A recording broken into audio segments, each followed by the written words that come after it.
Olá, pessoal. Eu sou a professora Camila Marques. Gravo esse vídeo hoje especialmente para os meus alunos da graduação de Processo Civil.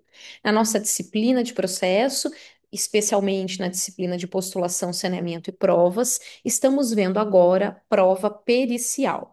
Sobre a prova pericial, é muito importante que nós tenhamos em mente as lições do professor Fred Didier Júnior, que diz que prova pericial é aquela pela qual a elucidação, o esclarecimento dos fatos se dá com o auxílio de um perito, um especialista em determinado campo do saber, em determinada área do saber, devidamente nomeado pelo juiz, que deve então registrar a sua opinião técnica ou seu parecer no chamado laudo pericial, que inclusive pode ser objeto de discussão entre as partes. Ou seja, a prova pericial, o ato da perícia em si, envolve outros atos e não só a confecção desse laudo pericial.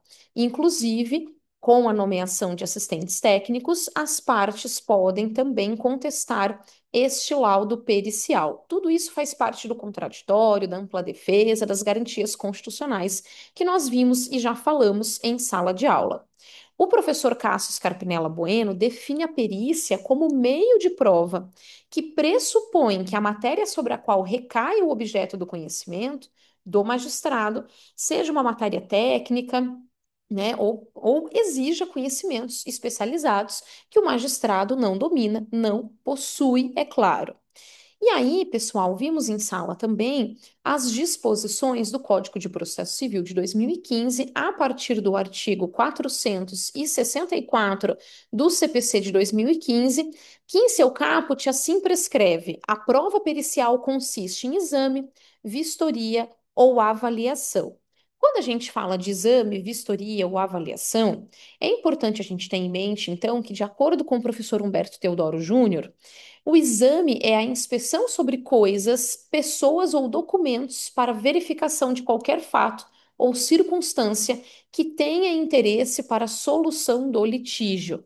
A vistoria é a mesma inspeção quando realizada sobre bens imóveis, e a avaliação ou arbitramento é a apuração de valor em dinheiro de coisas, direitos ou obrigações em litígios.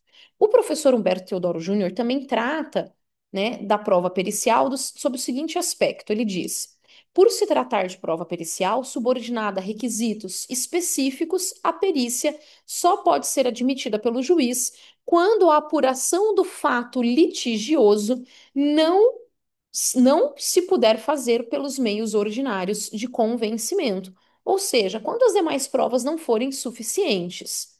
Somente haverá perícia, portanto, quando o exame do fato probando depender de conhecimentos técnicos ou especiais, e essa prova ainda tiver utilidade diante dos outros, né, dos demais elementos disponíveis para o exame. Então, o professor diz que quando o ponto controvertido da demanda for de menor complexidade, o atual Código CPC de 2015 autoriza que o juiz, de ofício ou a requerimento, substitua a prova pericial pela produção de prova técnica simplificada. É o que a gente viu em sala no parágrafo segundo do artigo 464.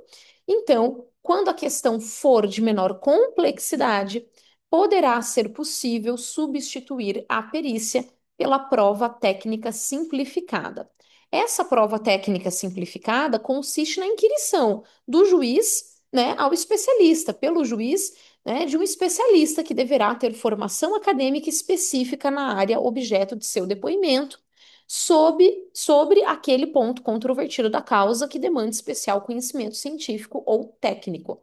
Nós vimos na aula de saneamento também a fixação de pontos controvertidos, e nós vimos também que no despacho saneador o juiz fixa então os pontos controvertidos e também diz quais são então as provas deferidas ali e que serão produzidas em relação a esses pontos controvertidos, para elucidar esses pontos controvertidos, pontos sobre os quais autor e réu divergem.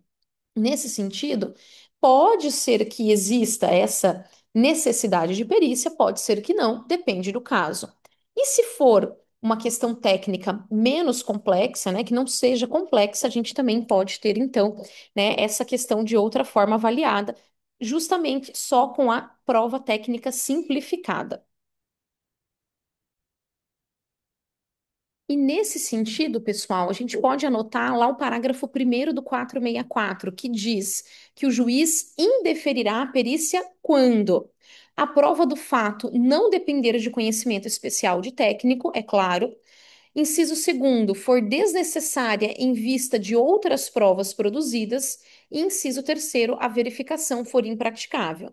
Então, nem sempre, obviamente, a prova pericial, como vimos em sala, vai ser produzida. Depende do caso concreto, depende da complexidade da demanda.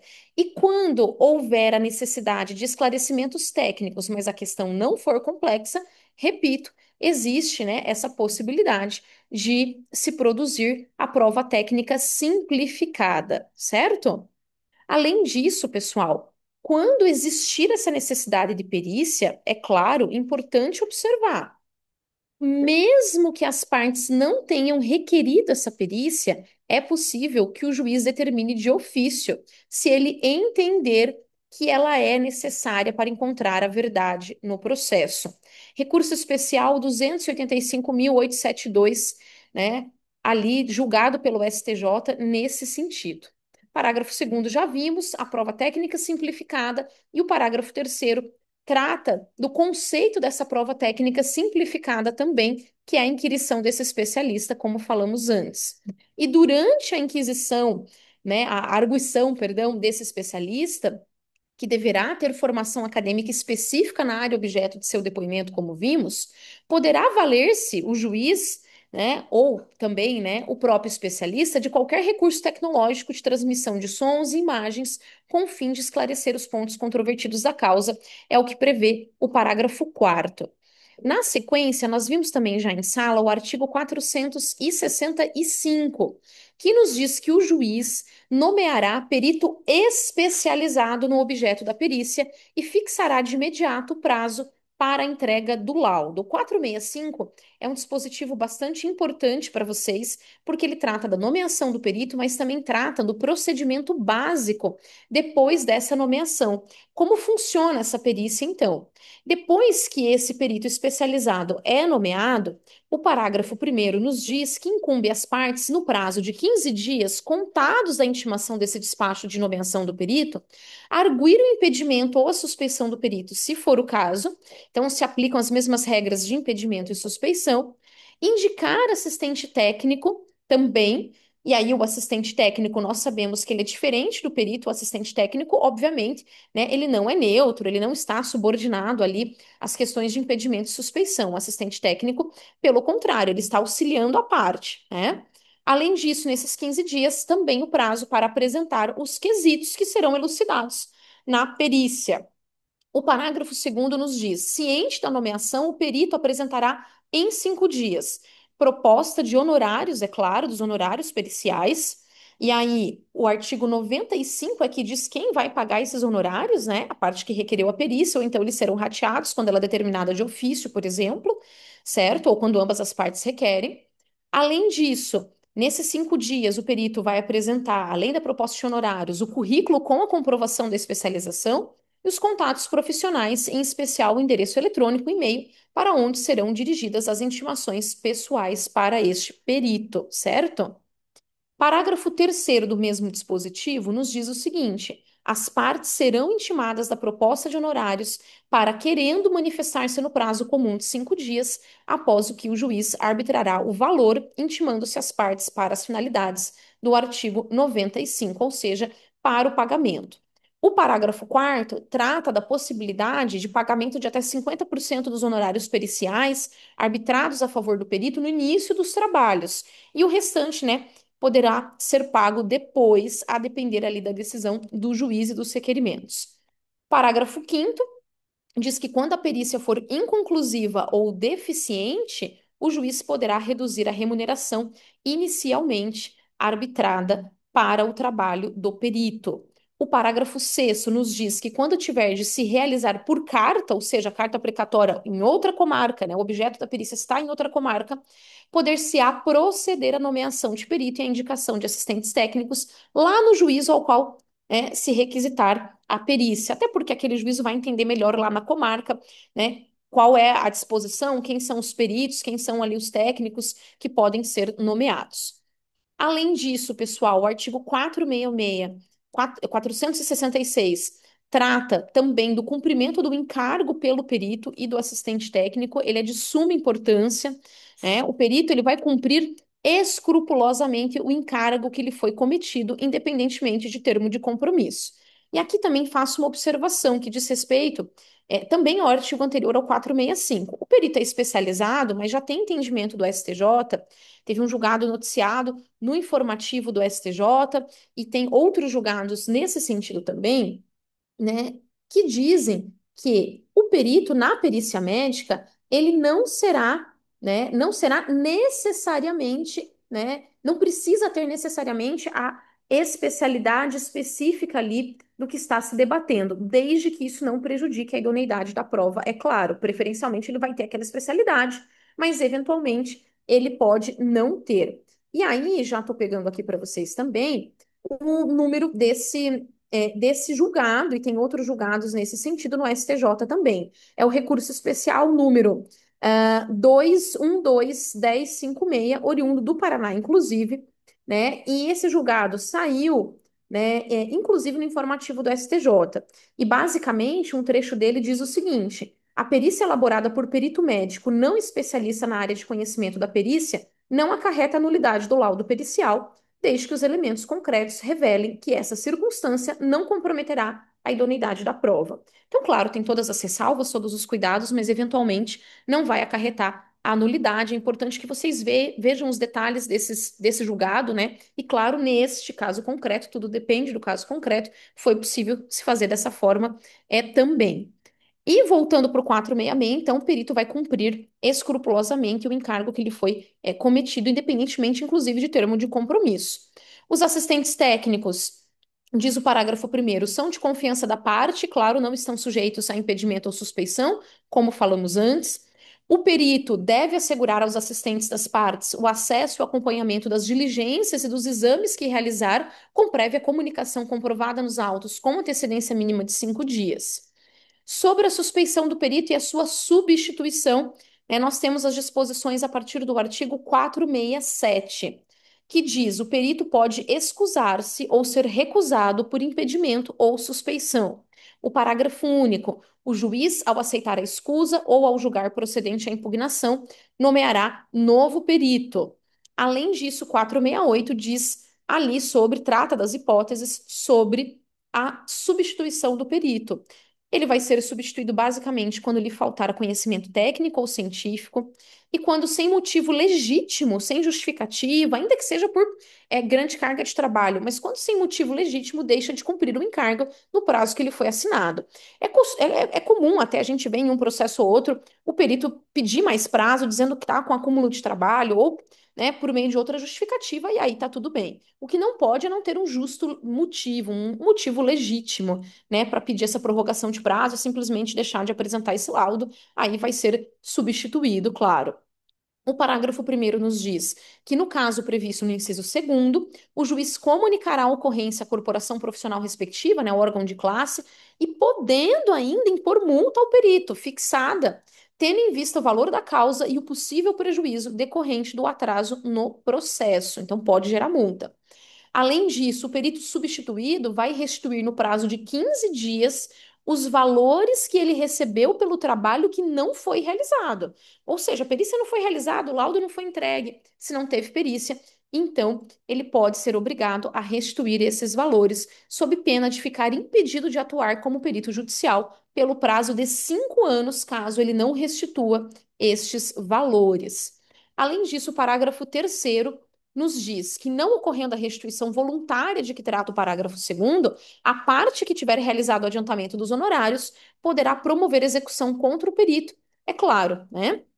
Além disso, pessoal, a partir do 469 existe a disposição de apresentação de quesitos complementares. As partes podem apresentar quesitos suplementares, complementares, durante a diligência, que poderão ser respondidos pelo perito previamente ou na audiência de instrução e julgamento.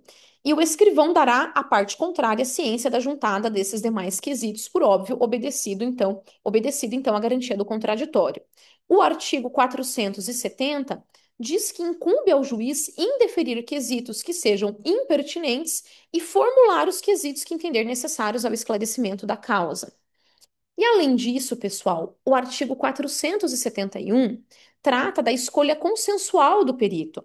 Então, isso nos remete à nossa aula de negócio jurídico processual do 190, enfim, de outros assuntos que nós já falamos em sala. Mas basicamente aqui é um negócio jurídico processual típico, né? Porque está tipificado aqui, mas, né, basicamente, o 471 diz que as partes podem, de comum acordo, escolher o perito, indicando mediante requerimento, desde que elas sejam plenamente capazes, né? Claro, elas devem ser plenamente capazes e desde que a causa possa ser resolvida por autocomposição, né? E claro, aqui as partes podem já informar e se elas informam qual foi o perito escolhido, elas já devem também indicar os respectivos assistentes técnicos e também, né, já depois na sequência apresentar os quesitos. Isso tudo está lá nos parágrafos desse dispositivo do 471. E é claro, conforme o parágrafo terceiro, a perícia consensual vai substituir para todos os efeitos a que seria realizada pelo perito nomeado pelo juiz. Outro item importante, 472, trata da dispensa da prova pericial. Diz o seguinte: o juiz poderá dispensar prova pericial quando as partes, na inicial e na contestação, apresentarem sobre as questões de fato pareceres técnicos ou documentos elucidativos que considerar suficientes. Nesse caso, pessoal, desse dispositivo específico, vejam que se trata, de certa forma, quase da admissão de uma perícia extrajudicial, certo? Por quê? Porque as partes ambas já apresentaram os seus pareceres, mas claro que não fica o juiz impedido de solicitar esclarecimentos complementares do parecerista, principalmente diante do quadro probatório que for ali formado ao longo da instrução do processo. Nessa situação, pode agir de ofício ou a requerimento da parte, então, o juiz. Na sequência, pessoal, o artigo 473 trata dos requisitos, né, do laudo pericial. Então, são eles, né? O que que esse laudo tem que conter? Exposição do objeto da perícia, a análise técnica ou científica realizada pelo perito. Muito importante, a indicação do método utilizado no inciso terceiro do 473. E o inciso é muito claro, dizendo que o perito tem que esclarecer no laudo se essa é a metodologia predominantemente aceita pelos especialistas da área de conhecimento, né? Obviamente. E além disso, a resposta conclusiva a todos os quesitos apresentados pelo juiz, pelas partes e pelo MP. No laudo, o perito deve apresentar a fundamentação também em linguagem simples, né, coerente, com coerência lógica, indicando como alcançou suas conclusões, até porque para as partes que são do mundo jurídico, né, para os advogados, para o próprio juiz, entender, né, o laudo desse perito, né, para que ele não seja tão técnico a ponto de, né, não ser compreendido ali, pelos demais operadores do direito no processo.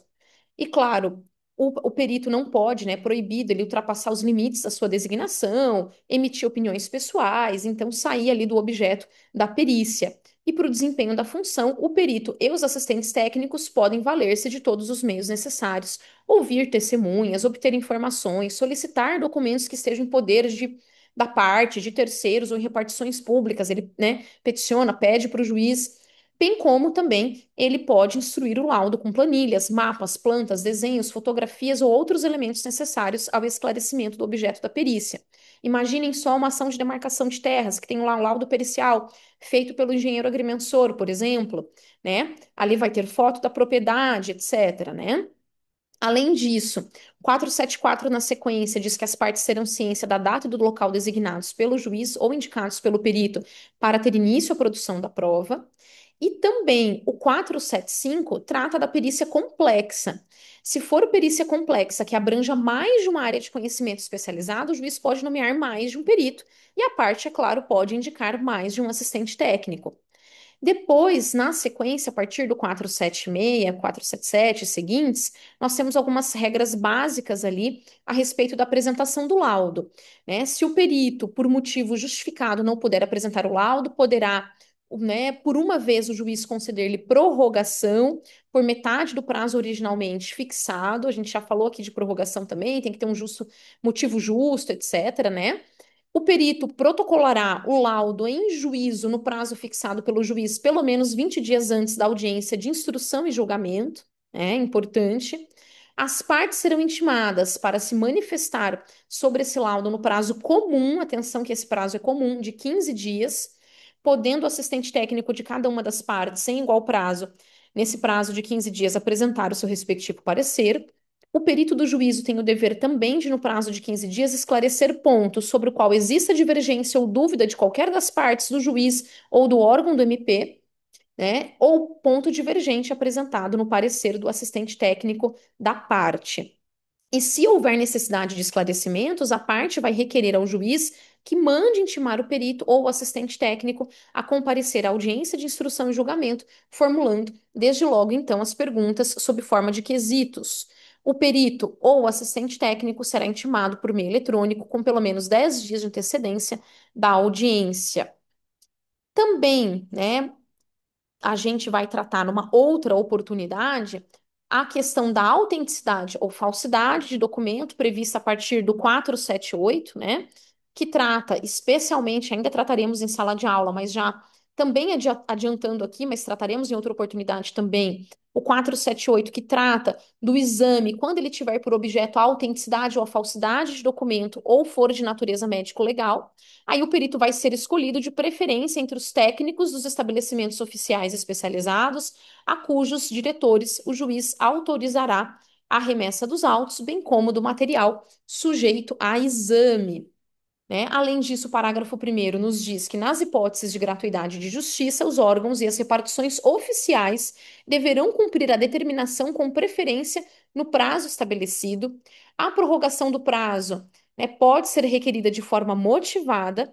E quando o exame tiver por objeto a autenticidade da letra e da firma, da assinatura, o perito poderá requisitar, para efeito de comparação, documentos já existentes em repartições públicas e, na falta destes, poderá requerer ao juiz que a pessoa a quem se atribuir a autoria do documento lance em folha de papel por cópia ou sob ditado dizeres diferentes para fins de comparação.